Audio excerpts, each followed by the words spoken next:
মৃত্যুর ঝুঁকি নিয়ে আপনার মা আপনাকে প্রসব করেছে, ওই মাকে আপনি কিভাবে ধমকান?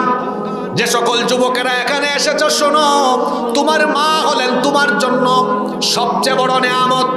মায়ের পায়ের তলায় পড়ে থাকো, মায়ের খেদমত করো। খবরদার, মা বড় সেনসিটিভ জায়গা। রাতের বেলা 2টা 3টার সময় বাড়িতে যাবেন, দেখবেন একটা মানুষও আপনার জন্য সজাগ নাই, কিন্তু গিয়া দেখবেন রাত 2টা বাজুক 3টা বাজুক, মা তো কোনো পাহারাদারের মতো বাড়ির দরজায় দাঁড়ায় অপেক্ষা করে।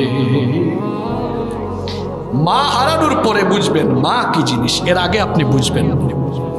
আপনি গভীর রাত পর্যন্ত বাহিরে থাকবেন, একটা মানুষও আপনাকে ফোন করবে না, কিন্তু দেখবেন কিছুক্ষণ পর পর মায়ের ফোন, বাবারে তুই কোথায়, তুই কি ভালো আছিস কিনা।